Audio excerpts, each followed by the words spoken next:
que es el entrenamiento de las carreras largas.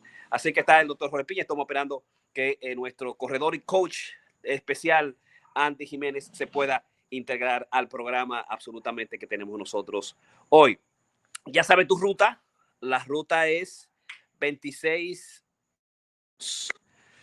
kilómetros y estos 26 kilómetros son, digamos, 6 kilómetros son desde lo que es el puente de Berrazano, pasando por Queens, Andy, pasando por Queens, vamos a Queens, entramos a la primera avenida, salimos hasta el Bronx, volvemos a la quinta avenida y entramos al Central Park. Hemos establecido esa ruta, la hemos estudiado y luego atravesamos la ruta, las partes técnicas, la forma de correrla, ¿verdad? Cómo correrla, qué hacer en cada boro, las dificultades, los lugares específicos y especiales del maratón más popular de los Estados Unidos y el mundo. Y luego trabajamos lo que son las carreras largas, cuáles los beneficios de las carreras largas junto con la hidratación y al mismo tiempo lo que es la nutrición del Maratón de Nueva York. Y así completamos este ciclo fundamental en términos a la ruta, conectándola con el entrenamiento, conectándola con hidratación y conectándola además con la nutrición. Qué bueno que están con ahí. Este es nuestro programa Creativos Tri-Sport o Multiple Sports GAN, la ganga de Courtland. So this is us. This is where we are. I'm just in Kissimmee. Have a couple of weeks already. Enjoying Kissimmee. Went to West Palm Beach.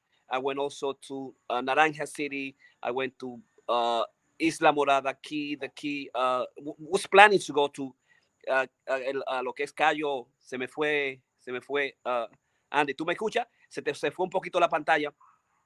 I went all over and I was like a fishing. I became like a fisherman. I get 7 fishes. No, 3 small that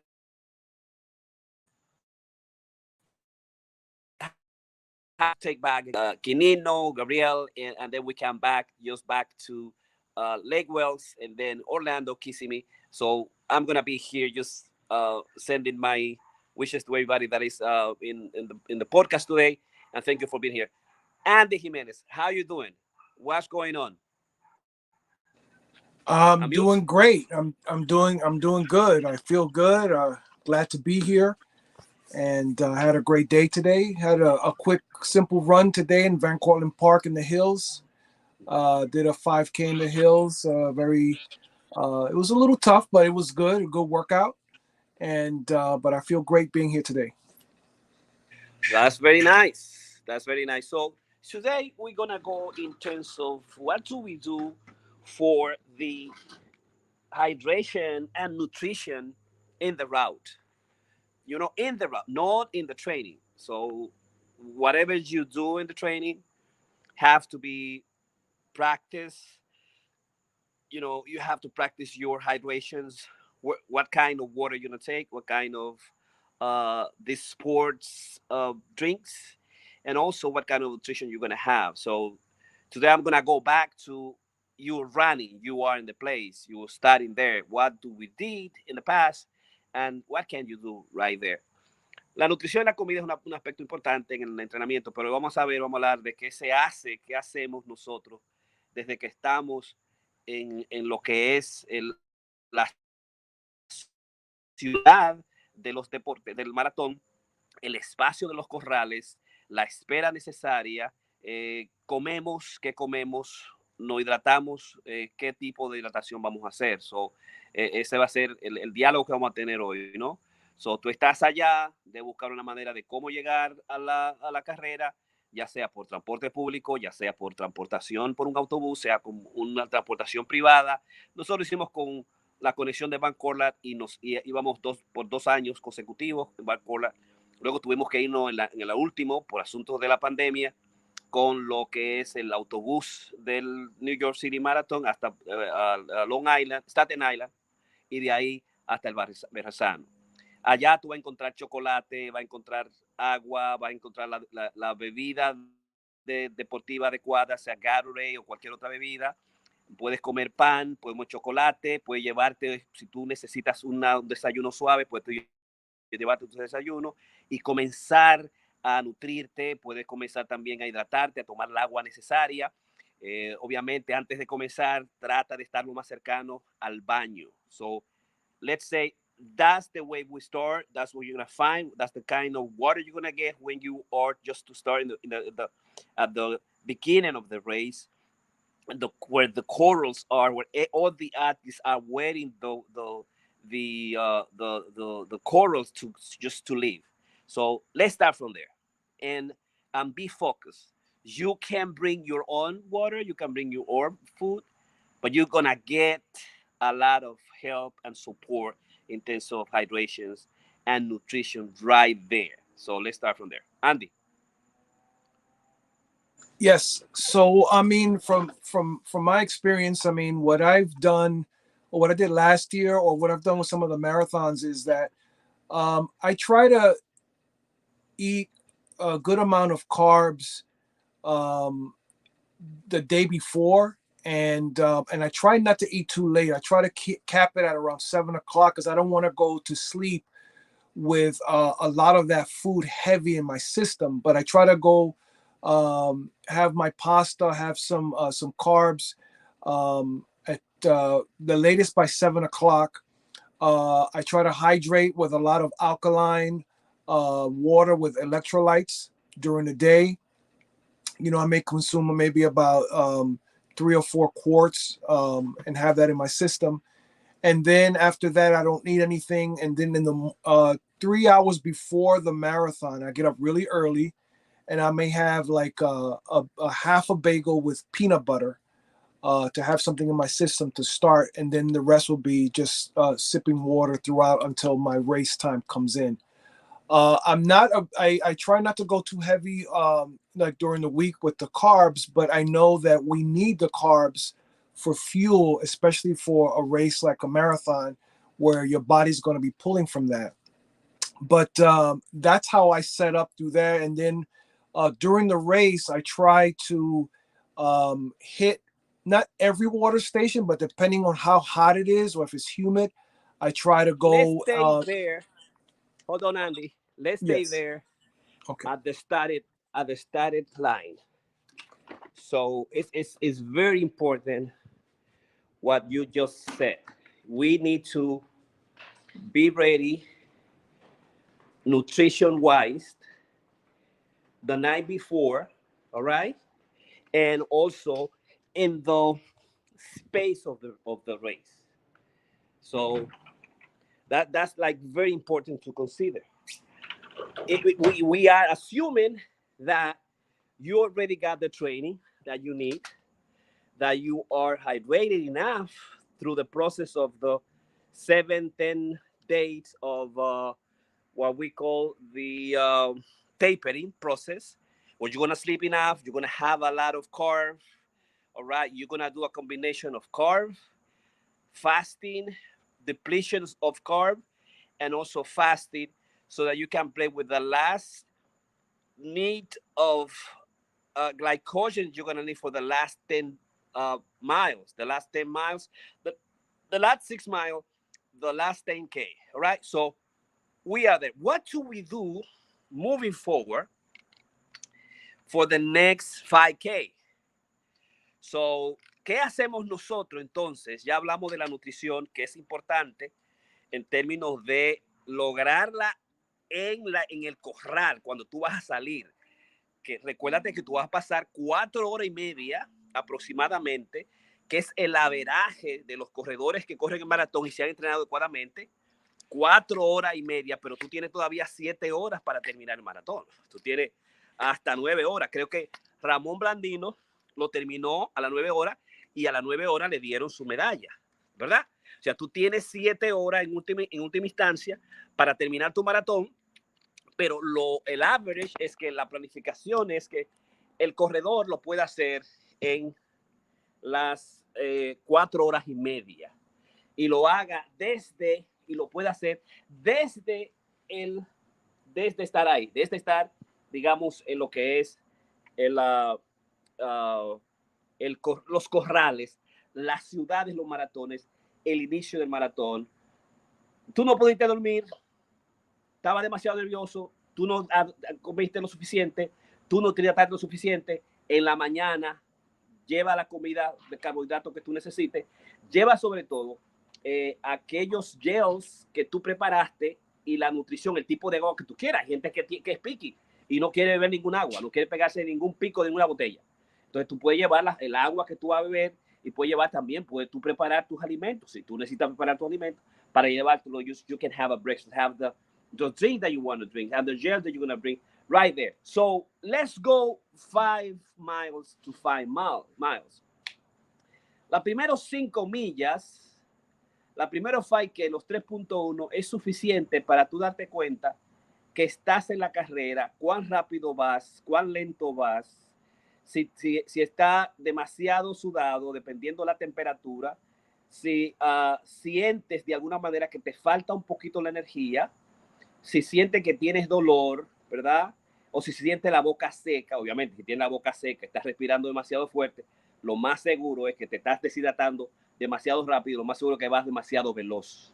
Entonces, una técnica probable es la primera 5K, tú puedes probar dónde está el baño y tú puedes probar dónde está la primera parada de agua, the first water stations, and also where you're going to pee. Where's the first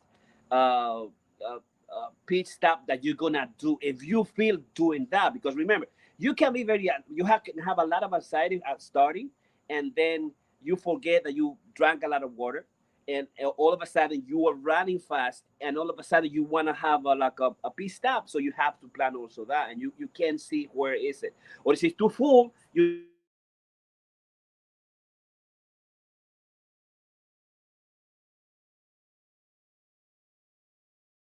in this first 5K, 3.2 mile, you are over the bridge, Verrazano Bridge. You are into the beauty and colorful and screens and music of Brooklyn. What you gonna do with your nutrition? What you gonna do with your hydration? Every 5K, you're studying.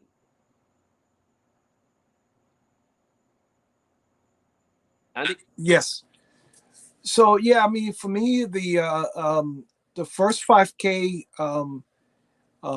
is usually not as complicated. I know that when I drink a lot of water before, I try to make sure that I go to the bathroom, right before the race starts. And so right before the race starts, I'm pretty much ready. But obviously, sometimes, if you have to make a stop because you consume so much water, to quickly do a stop there in the 5K is a good idea. You don't want to be struggling throughout the race, having to go to the bathroom and saying, I don't want to stop and I don't want to do this and I don't want to do that. But I try to do that right before the starting of the race. And then also, even though I'm not thirsty, like if I'm running the 5K and I hit the first water station, I will stop at the water station. I won't completely stop. I'll pass by, grab my water, drink it as I go. But I will take some water to help me through the process. That seems to really help. Even, you don't have to gulp and drink a lot of water, but at least grab a cup, take a sip, just to get some water in your system. You don't want to be, drinking a lot of water during that quick stop of the water. You want to take a sip and keep going. So I'll usually do that around that time.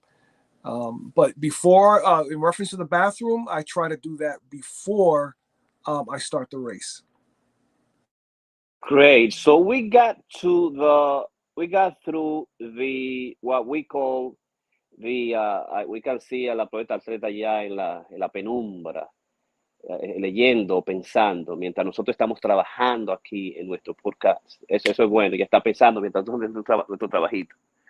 O sea que you are Ahí está la puerta de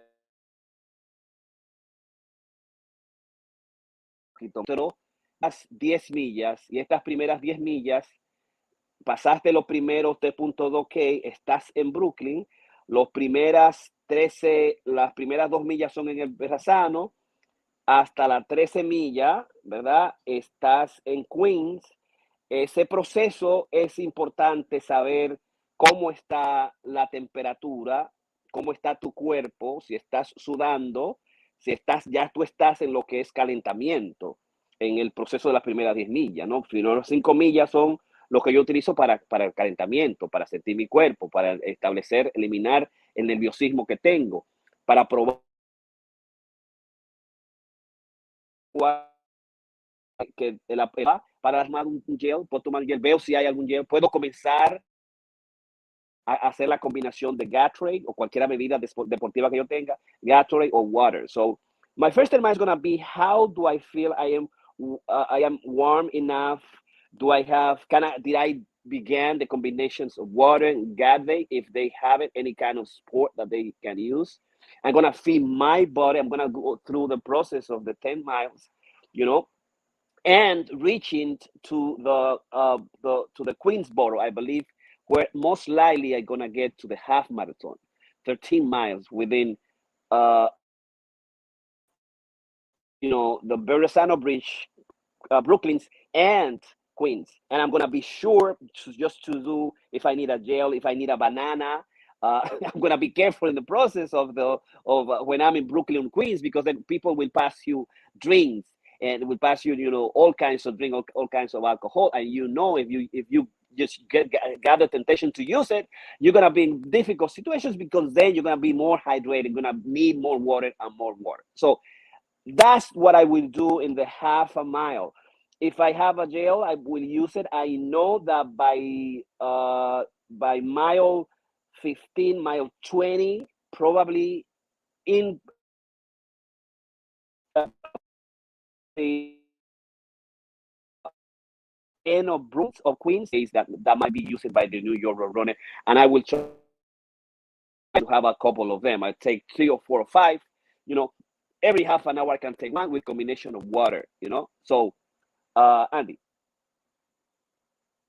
Yeah, I think after I think mile 10, you start getting into a lot of the mental stuff starts happening. You start talking to yourself. During that period of time, you probably start seeing some people slowing down during that period of time. And that's one of the times where if I carry gels, the GU gels, I try to have at least 4 or 5 in my pocket.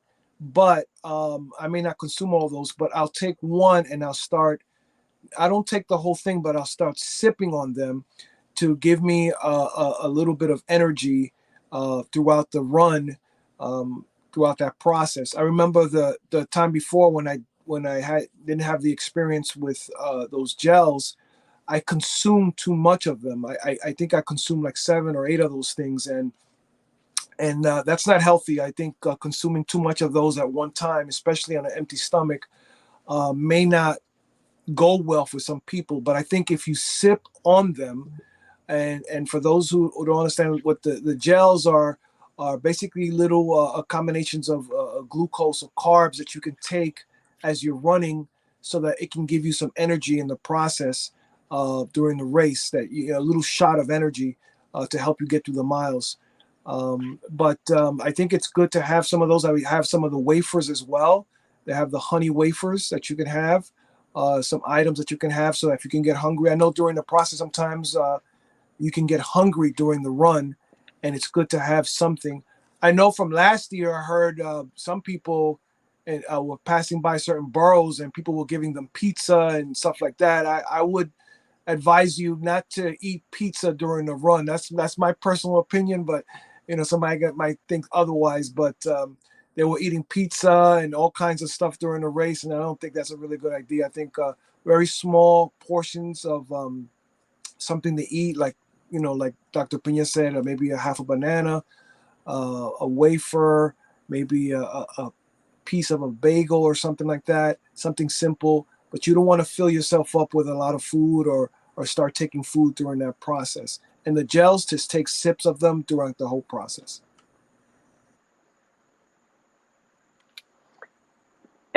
So you are into the, ya tú estás a lo que es más allá del medio maratón.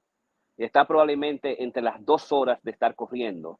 Ya sea que tú utilices el estilo de Galloway, que es el estilo correr, caminar, o caminar, correr, que tú lo utilices metódico o el grupo de seguimiento del ritmo de paso de los correcaminos de maratón, o que tú vayas con tu equipo, tu team, o que tú lo vayas haciendo solo. Pero tú estás en el medio maratón, estás en las 13 millas, eso significa que ya va a estar las 4, vas a entrar a lo que es o las primeras 16 millas, vas a entrar a la primera avenida, las 3, 4 millas de la primera avenida, que vas a la milla 20 y definitivamente va a estar cansado, el agotamiento completo, la depresión completa de hormona, de minerales, la sudoración, toda la energía completa va a estar empleada en el proceso de haber corrido por 2 horas y media consecutivas, casi sin parar en absoluto, con las nutriciones necesarias que hayas utilizado, y estás en la primera avenida. ¿Qué vas a hacer? ¿Qué tipo de nutrición? Porque todavía la gente hay bulla. Va a haber agua, van a haber los nutrientes, los gels preparados específicamente de las marcas comerciales. Nosotros hicimos una parada técnica en la milla 18 con Mayelin, estuve esperando ahí, tenía bread, tenía sándwich, tenía banana, tenía apples, tenía agua, tenía además lo que son, digamos, sustancias para el dolor, spray para el dolor, para darnos masaje a los que estaban dolidos. Algunos ya van a comenzar además que van a ver las tiendas médicas. Tenido un accidente, un dolor, una herida durante el proceso, digamos, si te ha encogido la pierna, te ha dolido cualquiera de la musculatura del cuerpo, o el dolor es intenso, o ha pasado cualquier accidente durante el maratón, en la primera avenida, en la milla 16, 17, 18, en ese proceso, entonces tú puedes tener lo que nosotros hicimos, puedes tener a alguien que te lleve comida, lo que sea, sándwich, incluso se le puede decir a esa persona,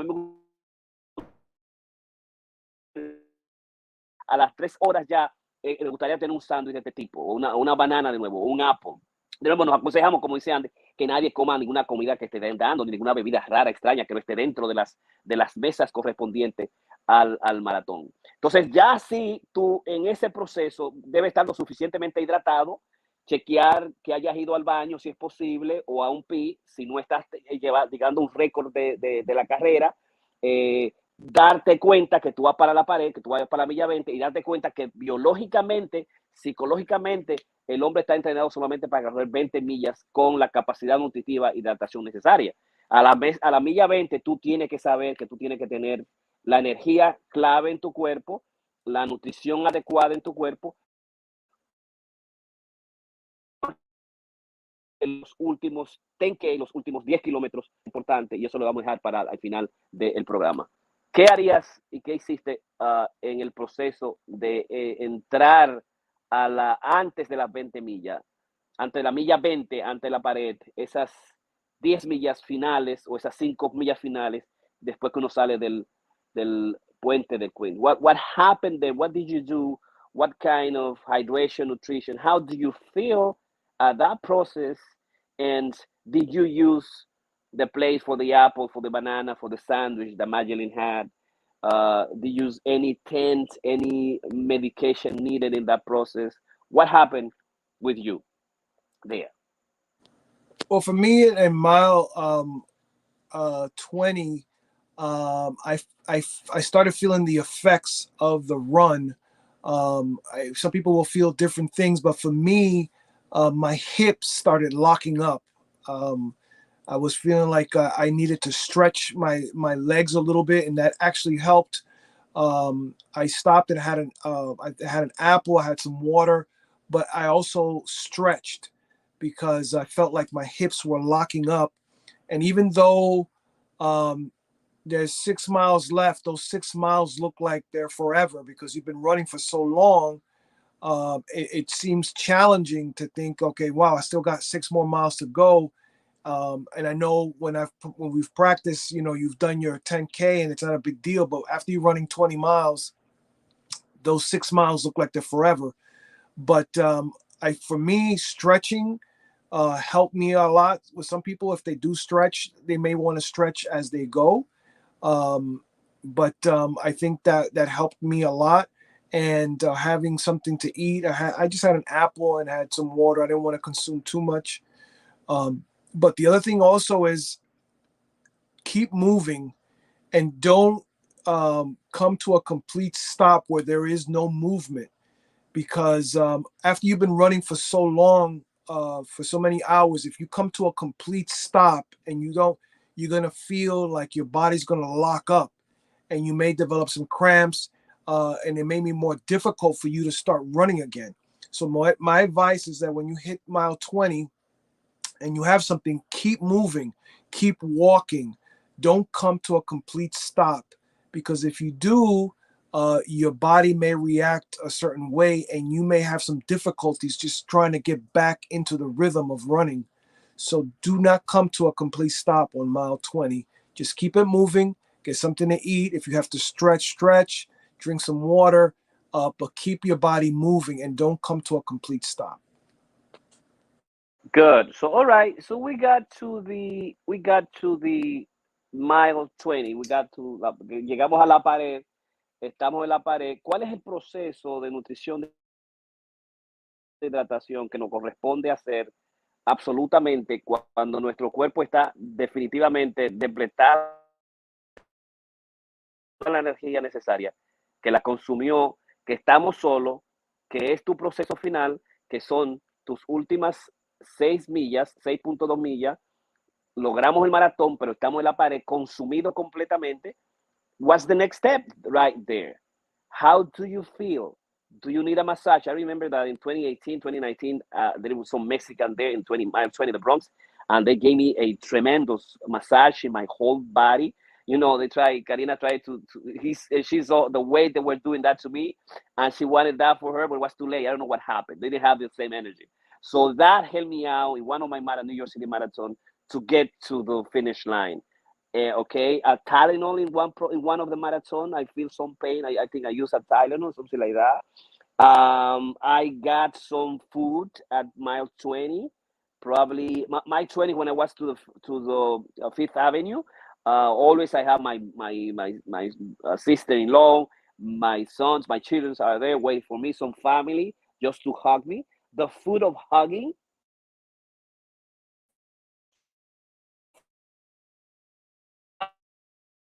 the family 5 miles, 10K is important for everybody. So I think that put me into the finish line. Also, I check if I was a little bit dehydrated, so I continue drinking, having some water whenever I see a stop. I could shower the water into my body. I also getting my mind out of the pain, because that's the process in the last 10 miles, the last 5 miles, where you feel completely the pain. Is where you say, I'm not going to do it. Oh my God, this is too much for me. This is where people just don't finish the race. Es la época más importante, más difícil, cuando tú estás ya, seguir bebiendo agua, rociarte el agua en el cuerpo. Si puedes tener un sándwich después de la milla 20, es importante.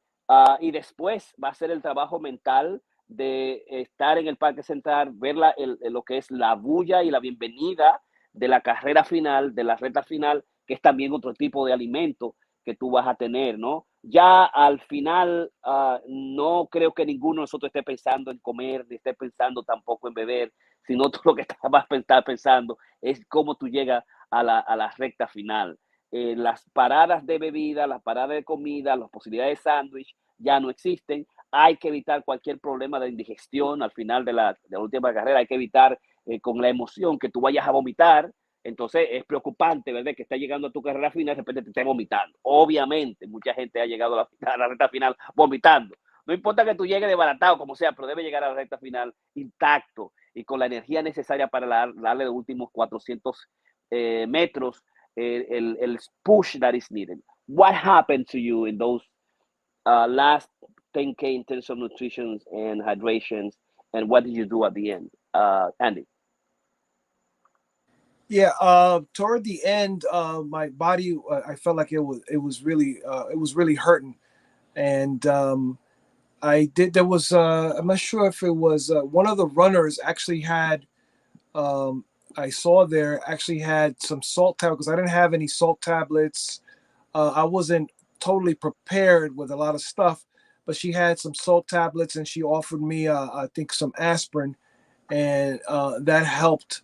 But I reached a point where it was like I didn't want to run anymore. I wanted to just walk it out, but we had, some miles still left to go, and I said I cannot.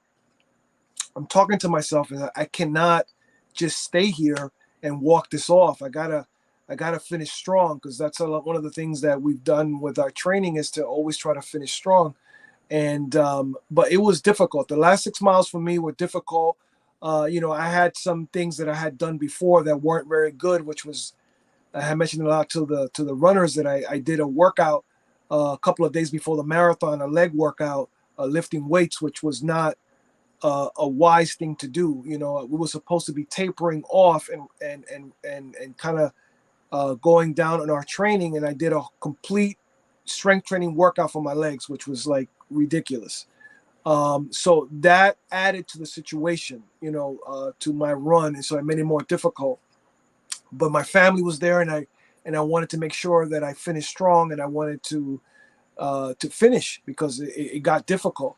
But the last couple of miles, I had an aspirin, and I had salt tablets, and I stretched a little bit more, and then I jogged my way back to the finish line. Exactly. So now I think we got it. We got it. Just we finished the marathon. We got strong. We completely depleted of energy, hydration, nutrition. This is it. We're done. We got our medal. What's next? ¿Qué va a pasar después cuando nosotros llegamos, no? Y hay gente que sabe, yo termino maratón, tengo medalla. No, mi hermano. Tírese la foto, coge la medalla, júntese con la familia y ahora usted va a caminar. Usted va a caminar aproximadamente por media hora hasta llegar a tu pancho, si tiene un pancho, que esos son los ponchos, para cubrirte. Si está frío, es de noche, es noviembre en Nueva York, posiblemente esté frío, para encontrarte con la familia, pero el proceso de caminar es necesario porque se ha demostrado científicamente que si tú no, en vez de salir de la carrera cuando suceden los accidentes, y hay más accidentes, más emergencias, y la gente termina en los hospitales o termina deshidratado, con diarrea, con calambres, se desmayan, y lo que se hace es que durante el proceso completo final del maratón hay una forma de tú te dan tu Apple, hay más agua, hay más nutrientes, lo que sea que haya para comer, que puede ser cualquier tipo de carbohidrato, de esas comidas que te dan nutritivas, que te dan como perks, que tú la puedas utilizar hasta que tú puedas caminar, descansar, el proceso de cooling que el maratón te va a ofrecer sistemáticamente. Tú no vas a tener ningún sitio para salir, ningún escondite, ningún get away. You have to go to the pancho, you have to go to the street, que va a llegar al Parque West hasta el Amsterdam, el Columbus Avenue, donde está la familia. In my case, at the end of, I just woke up, I knew it already. I took some apple, I think, that was available for us. I continued to walking to my poncho. I got one poncho, Karina got one poncho, and then I remember in one of the marathons, I get one of the horses things that they have that you can use instead of getting a taxi. I just paid, I know, $40. But it was very expensive. It took me to the hotel, and then when I got to the hotel, yes, the first one I went to Chipotle, and I got a big Chipotle, a lot of rice and beans. I got my carb. I got a lot of water. I got my Coca Cola.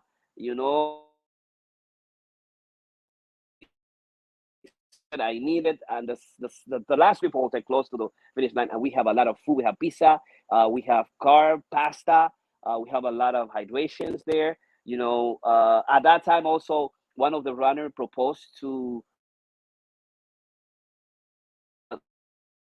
to another runner. ¿Cómo que se llama? Chanel was proposed by her boyfriend, que es parte del miembro de nosotros también, y se le propuso matrimonio. Él me invitó, pero yo estaba demasiado cansado, demasiado baratado. And then I rested, but I have a place where to be and just enjoy and reflect on the whole 26 mile, the fourth New York City Marathon that I ran, I think. Yeah, 3, and then the virtual one, and so that at the end of I can go into the carb mode. Some say also that it's recommended is that you have like a big steak, because you're gonna need that for your body, for the muscles. The muscles gonna be asking you for something with irons, something with irons, with enough nutritions, enough calorie for nutrition for your muscles. The muscles gonna need that specifically, but of course, you can eat a lot of carb in that night or the next day of the finish, when you finish the marathon, in terms of nutrition and the hydration. Again, you have to hydrate. If you feel some fever, the second day, first day, you feel some muscle tensions, you also have to hydrate, because sometimes what you need is really water. ¿Qué tú hiciste? ¿Qué pasó? What happened at the end when you got it? What was the next step in terms of hydration and nutrition? And with that, we're gonna finish the podcast for today. Yeah. After I got to the finish line, I did get the poncho, and I got my medal. I was extremely sore. I did walk to my daughter's house, which was like maybe about 12 blocks away. So I walked out, and started getting some of the pain out through the walking. But when you run the marathon, you're burning between, I'm not quite sure what the numbers, between 5,000 and 6,000 calories out of your system. And protein is probably one of the best things to take, because your muscles are sore, your muscles are craving some nutrition and protein. I think that idea with the steak is really, really good. You got a good source of protein into your system. But what I had was my mom had prepared some tacos, ground beef with some tortilla and some salsa, tomatoes, onions. I had several of those. I had some brown rice. I had some sweet potato. So I ate. I made sure I ate after that. I mean, that was my excuse to eat well, because I know I had burned so many calories in that run. I could enjoy a good meal without worrying about it. So that's pretty much what I ate after that. And then after that, I just crashed. I fell asleep right where I was. I mean, I was exhausted, physically exhausted. I think they even took a picture of me sleeping with my mouth open. It was not a pretty sight, but it was great to finish, and it was great to be able to have a really good meal after the race. And protein is really key after that, a race like that. Consuming a lot of protein is really a good idea. Excelente, de eso se trata. Eso es, tú corriste la carrera completa con nosotros, hiciste la nutrición que tenía que hacer, la hidratación necesaria del principio al final, y es exactamente así que va a suceder lo que está pasando. Obviamente la nutrición que vas a tener durante el entrenamiento, la hidratación que va a tener antes del maratón es distinta, y es sencillo. Son aproximadamente 3,000 a 4,000 calorías que uno bota en un maratón. 4 horas, una persona de 160 a 70 libras, 4 horas y media, 5 horas y media son 3,000 a 4,000 calorías. Es decir, es una cena, un esté grande. O sea, correr un maratón no significa que de repente todo el otro día va con 50 libras de más. No, es el entrenamiento que tú hayas tenido antes, el proceso nutritivo que te va a llevar a ser fit, a estar en forma para tener la capacidad de hacerlo y terminarlos de una manera saludable, sin una lección permanente, ¿no? y que te impida volver a prepararte, entrenarte para el próximo maratón o para tu próxima carrera o para seguir la vida que tú necesitas adecuadamente. So this is it, man. We got to the finish line. We enjoy the finish line. We got the nutrition we needed. We got the the proteins needed also at the end of, and we're next to the next one. Cuando llegamos al final, en uno dijimos en el chipote, nosotros no vamos a correr esta vaina más, el otro día nos estamos inscribiendo. ¿Cuál es que vamos a correr? ¿Cuál es medio maratón? ¿Cuál es la próxima carrera que vamos a hacer? Así que eso es todo por hoy en nuestro programa creativos de Tri-Deportivos del Club de Corredores Creativos. Es el Dr. Piña y Andy, que estamos cada jueves trayendo los tips necesarios para el New York City, para correr el maratón, terminarlo adecuadamente, utilizar todas las áreas de la misma. Felicitar a Aida, ¿verdad? Andy and Ramon, that they are right now in Berlin. They're going to run into the Sunday, I believe, the New York City, the marathon in Berlin. And we wish them the best. And I know they're going to enjoy it. And they bring beautiful memories, especially they'll bring also the medals. What do you think about that? I think that's beautiful, and I wish them the best in that race. That's exciting to be able to go to Germany and run the Berlin Marathon. That's incredible, and that's one of the fun things about being a runner, is to be able to have the opportunity to be able to run in different parts of the world and in different cities. I know that we're looking to Miami. Some people are running in Chicago, but right now Ramon and Aida are running the Berlin Marathon, and so we support them, we love them, and we wish them the best in that run and that they finish strong. Your challenge, man. They are in Berlin, remember. They already have New York, Berlin. They are going for the 6. They are going for the 6. Pendejamente, de que así relajando. ¿Verdad? Nosotros tenemos que hacer Chicago, Nueva York y Boston. Y luego arriba Berlín, Tokio.